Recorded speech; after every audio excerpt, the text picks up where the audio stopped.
So here's a question that I think it keeps a lot of us up at night, whether we admit it or not. Hmm. You've got two people. They both work incredibly hard. They're both smart. Both of them desperately want to win. Right. One of them ends up a total success, victory, happiness, the whole nine yards. The other one, complete defeat, ruin. Why? I mean, that's the age-old question, isn't it? Is it luck? Is it just timing? Is it who you know? Exactly. And usually we look for the answer in like habits or mindset or maybe their morning routine. But the source material we're covering today suggests the answer is actually geometry. Close. It suggests the answer is physics, or maybe spiritual physics. Welcome to the Deep Dive. Today we are unpacking a really dense, heavy speech delivered by Sun Myung Moon. It's titled The Universal Law of Order and Victory, and it was given way back on March 1st, 1982. Right. Now, full disclosure for everyone listening, this is not a 5 steps to success business seminar. This is the philosophical deep end. Oh, it definitely is. But what makes it so fascinating, and this is regardless of your own spiritual background, is the central premise. The speaker argues that the universe has this literal architectural blueprint, a law of order. And the argument is that order isn't just, keeping your desk tidy. Right. It's the governing law of existence. If you follow it, victory is inevitable. If you fight it, you get crushed. That's a pretty intense claim. Basically, get in line or get destroyed. That is the vibe. Yeah. He's taking this concept of order and he's elevating it to the status of a cosmic law, like gravity. You don't break gravity, gravity breaks you. He says order's the same way, exactly. So, okay, let's test this theory. The speech opens with this idea that life is just a continuous struggle. He says we're constantly being evaluated by our bosses, by our country, even by God. But here's where it got really interesting for me. He says we're being evaluated by our own body parts. He does. He pivots immediately to the individual. Yeah, he says, sure, society judges you, but your own eyes and ears are judging you first. That's a haunting thought. My own eyeballs are judging me. In a way, yes. He argues that your eyes, they know the difference between a good sight and a bad sight. Your ears can discriminate between, beautiful music and just jarring noise. Okay. He's arguing we have this innate physiological moral compass. Your body wants to be good. It's built for order. Okay. But I have to play devil's advocate here. If my body and my senses are naturally wired for goodness and for order, why is humanity so messy? Why are we so good at doing bad things if our biology supposedly hates it? And that is the absolute crux of his theology in this text. He asked that exact question. Were humans born evil or were we born good and then, we broke? The classic nature versus nurture debate. He kind of takes a third option. He says humans were created relatively good, but were born into a bad situation. Yeah. And he uses a very specific medical metaphor here. Right. He describes the fall of man, the origin of human evil, not as just a mistake or a bad choice, but as receiving an injection. An injection of poison. Exactly. He identifies 2 specific toxins that are circulating in the human system: self-centeredness and false love. He argues these are circulating like a virus in our bloodstream. So because we're poisoned, we need an antidote. You can't just wait for it to go away. You need a cure. I wanted to drill down on self-centeredness for a second, because in modern psychology, we talk a lot about self-care, right? Putting on your own oxygen mask first. For sure. Is he saying that looking out for yourself is evil? No, and that's a crucial distinction he makes. He acknowledges that self-preservation is natural. It's not wrong to care for yourself. He defines evil specifically as the inversion of the hierarchy. It only becomes evil when you put the self ahead of the whole. So it's not about the action, it's about the positioning. Right. He uses a cosmic analogy that I found really helpful. He talks about the solar system. The moon and the earth. Yes. Think about it. The moon has a job. Orbit the earth. The earth orbits the sun. It's a stable system because everyone stays in their lane. Okay. But he asks, can you imagine if the moon woke up one day and just decided to complain? I'm tired of orbiting the earth. I feel marginalized. I want to go orbit the sun for a change. What would be chaos? Total destruction. The tides would go crazy. The moon would probably just burn up. Exactly. And his argument is that the human world is no different. We have specific, unchangeable positions. If we try to swap those roles based on how we feel or because we want to be the center of attention. Or burn up just like a rogue planet. Precisely. And this leads us directly into the structure he proposes for human life. Because if we aren't supposed to be rogue planets, we need to know what our orbit actually is. And this is where the text gets, well, very rigid. In the section on the hierarchy of love, he lays out a really strict chain of command. It's a vertical hierarchy. The chain is God, then parents, then children. And it extends sideways, too. Firstborn, then secondborn. The rule is that the younger or subordinate must obey the elder or superior to maintain order. He gives a really specific example of this that I think will resonate or maybe annoy anyone with siblings. He talks about an elder brother giving an order to a younger brother. If the younger brother thinks it's a stupid idea or disagrees, the text implies he can't just say no. Well, he can't offer a flat refusal. That's a violation of the structure. The text says the younger brother shouldn't just shout no and rebel. So what does he do? Just walk off a cliff because his big brother said so? No, he has to negotiate within the hierarchy. He can explain, hey, big brother, if we follow that order, X, Y, and Z, bad things will happen. Yeah, he appeals to the logic of the outcome. He appeals to logic, but he respects the authority of the brother while trying to correct the course. It's a dialogue, but one where rank is respected. That seems to demand a lot of patience. In a modern context, we usually think, if you're wrong, I'm just ignoring you. And he would say that attitude is exactly why we have chaos. But he explains why this hierarchy exists with my favorite analogy in the whole speech. Okay. The Swiss Army knife. Let's unpack this one. I liked this analogy because it actually made sense of the strictness. It addresses the question of freedom.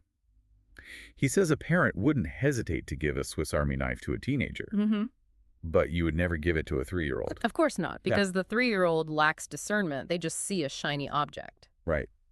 The toddler might cut a radish or a piece of paper, which is fine, but then, as the text says, they might try to cut their mother's finger. Not because they're malicious. But because they don't understand the nature of the tool. And in this metaphor, the knife isn't just a knife. The knife represents power. Specifically in this speech, the power of love and sex. He uses this to justify why society and religion have such strict laws for young people. He argues the urge for love is overwhelming, like that shiny knife. So the teenagers are the toddlers in this scenario. In a spiritual sense, yeah. He argues that without the laws of society or the church to act as a sheath, young people will inevitably hurt themselves or others with that power. So the rules aren't there to be killjoys. They're safety protocols for handling dangerous equipment. Exactly. He's arguing that you only get true freedom after you've demonstrated you know how to hold the knife. Yeah. Until then, you need the order to keep you safe. Now we have to zoom out because he takes this concept, which is personal, familial, and he scales it up to the entire globe. Remember, this is 1982. The Cold War is in full swing. And this is where the law of order gets geopolitical. He draws a massive line in the sand between the USA and communism. And he does not mince words. He calls the U.S. system right and the communist system satanic. Now, is this just because he prefers capitalism, or does it fit that physics model we talked about? No, it's entirely consistent with his model. Remember the hierarchy. Spirit creates body. Spirit is the subject. Body is the object. God first, then material? Correct. So he argues that the United States is right in a cosmic sense because its founding principles prioritize the spiritual first, God, and the material second. In God we trust and all that. The structure matches the blueprint. And communism flips that. That's his argument. He says Marxism puts materialism first and denies the spirit. To him, that isn't just a different political opinion. It's an inverted order. It's the moon trying to be the sun. And that's why he calls it satanic. Yes, because it's an attempt to separate people from the source of life by reversing the flow. So he sees the Cold War not as a battle for territory, but as a battle between right order and inverted order. Exactly. But, and this is really important, he doesn't just give the U.S. a free pass. He pivots to a very complex discussion about race and citizenship within America. Yeah, let's get into this. Because he asks, how can we discern who is a good American or a bad one? And he explicitly brings up race. He does. And the logic here is strictly about that part versus whole dynamic we touched on earlier. He starts by looking at the majority. He says if white people in America tried to say the Constitution was only for them or that the country belonged only to them, they would be bad citizens. Because they're putting their group ahead of the nation as a whole. Right. They're violating the order. But then he flips it, and this is where it gets controversial for a modern audience. He talks about minority groups, specifically mentioning Black Americans in the text. He argues that if a minority group fights for their rights, but in doing so damages the whole, the stability of the nation, they are also in the wrong. Yes, he posits that even if you have a grievance, you cannot violate the orderliness of the creation. He says a good citizen, black or white, is someone who is willing to take criticism and prioritize the well-being of the collective whole over their specific group identity. That is a hard pill to swallow for a lot of people. It sounds a little like he's saying, don't rock the boat, even if the boat is unfair. I think he's saying rock the boat, but don't sink it. It goes back to his definition of evil as self-centeredness. Whether you are the oppressor or the oppressed, if your focus becomes solely about your side winning at the expense of the whole structure, he views that as destructive. So justice, in this view, isn't about everyone getting what they want. It's about everyone staying in alignment with the larger goal. Correct. For him, the method maintaining order is more important than the immediate result. That idea of method over result actually sets up the next story perfectly. We called this section the necktie incident. I love this story. It really humanizes him, but it also proves his point. So, set the scene for us. He's a global religious leader, thousands of followers. He goes to a nice restaurant, but he's wearing a casual shirt, no tie. And the maitre d' stops him at the door. Sorry, sir, no tie, no entry. Now, be honest. Most VIPs in this situation, they pull the "do you know who I am" card. I'd probably be annoyed. I'm hungry, I have money, just let me in. And he admits he felt that. He says his first reaction was anger, which is more important, man's dignity or a necktie. But he doesn't storm in. No, he stops. He calculates the order. He realizes that if the restaurant bends the rules for him, they lower their standard. The class of the place drops. And it's unfair to everyone else who followed the rules. Exactly. Other people might feel cheated or discriminated against. So he leaves. He leaves. He decides that goodness in that moment was prioritizing the restaurant standards, the law of that place, over his own hunger or his status. It's a small example, but it's about submission to structure. It's a small thing, but it's consistent. And speaking of submission, we have to talk about the martial arts section, because this takes submission to a level that I think most of us in the West would really struggle with. Oh yes, the sensei, the master. He says in a martial arts dojo, if the master hits you, even if you don't think you deserved it, or for no apparent reason, you don't sue him. You don't call a lawyer. You accepted his training. You bow and say thank you. That is so different from our modern mindset. We are very litigious. We protect our rights. If my boss hits me, I'm calling HR immediately. He would say that litigiousness is a sign of spiritual weakness.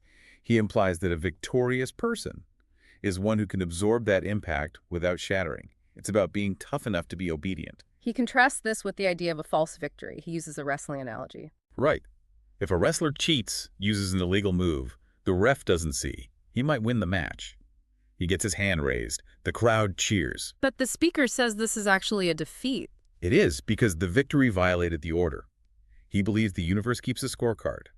Eventually, that decision will be reversed. True success only sticks if it's achieved through the right order. Speaking of wrestling and fighting, there's a section here on toughness that I found really surprising. You usually think of religious figures as, passive, turn-the-other-cheek types. But he tells a story about seeing a street fight. The construction workers brawling. Right. He says a conventional Christian minister might walk by, look at the fight, and say, Lord, have mercy on those poor souls, and then just keep walking. And Moon says that's not enough. He says he would take off his shirt, wade into the brawl, and physically intervene to stop it. That is a very different image of ministry. It's like aggressive pacifism. It connects to his view on what he calls cultural cleanliness, or protecting the order. He talks about the necessity of being strong. He even mentions establishing a karate gym at his theological seminary. A karate gym for priests, that's unusual. He says the purpose isn't to be a threat, but to protect ourselves and preserve the orderliness of society. He believes there are evil people in the world. He specifically mentions gangsters and communists again, who only understand the language of strength. So if you want to uphold the good, you have to be strong enough to defend it. That's the idea. He also mentions appearance in this section. He talks about long hair and hippies. Yeah, that definitely dates the speech to the era, but the principle stands. It does. He admits long hair isn't inherently evil, but because it was associated with evil elements at the time, rebellion, drug culture, he demanded his followers look clean-cut. To maintain a spiritual distance. Exactly. He wanted a visible distinction between those who follow the order and those who were, drifting in chaos. Which brings us to the final and maybe most personal application of this law, marriage and romance. This is where the hierarchy of God-parent-self hits home in a really big way. He tells the story of an engaged member of the church. The man apparently told his fiancée to disregard the church and her parents and just come to him. If you love me, forget them. Sounds like the plot of every romantic movie ever made. You Mm. know, the hero sweeping the girl away. It is, and the speaker shuts it down completely. The woman asked him what to do, and he told her no. He told her that man had not conquered himself yet. Because the order is violated. Romantic love, in this worldview, does not have the authority to bypass the approval of the higher-ups, God and parents. He explicitly says, I didn't establish the order of relationship, God did. So passion cannot override protocol. That's it. If you try to build a marriage on passion while breaking the hearts of your parents or violating your faith, the foundation is cracked. It's not going to stand. So what does this all mean? We've looked at the cosmos, geopolitics, street fights, and romance. The through line seems to be that victory isn't about being the strongest or the smartest. Yeah. It's about being the most aligned. That is the core takeaway. The victorious person is the one who slots themselves perfectly into the vertical machinery of the universe. They look up to find their direction, and they look down to give direction. And the defeated person Is the one who tries to be the center of their own universe. It's an attempt to solve the chaos of life by imposing a fractal structure on everything. Whether you're a planet or a person deciding whether to wear a tie, the rule is the same. And it suggests that suffering comes from friction. The friction of trying to move against that grain. It's a lot to think about. Whether you agree with the specific hierarchy he proposes or not, the idea that process matters more than outcome is a powerful challenge. It forces you to look at your wins. Did you win because you followed the rules of the game, or did you win because you broke them? And that leads us to our final thought for today. There's a line in the text that really stuck with me. He suggests that even an evil god or a criminal would desire good things. Everyone wants the good result: love, success, peace. But the method of getting it is what defines us. Exactly. So here's the question for you to mull over. Are there areas in your life where you're trying to achieve a good result, a happy relationship, a successful career, a peaceful home, but you're trying to get there by skipping the necessary order of the process? Are you trying to cut the radish with the Swiss Army knife before you've learned how to hold it? That's the difference between a temporary win and a true victory. Thanks for diving deep with us. We'll see you next time.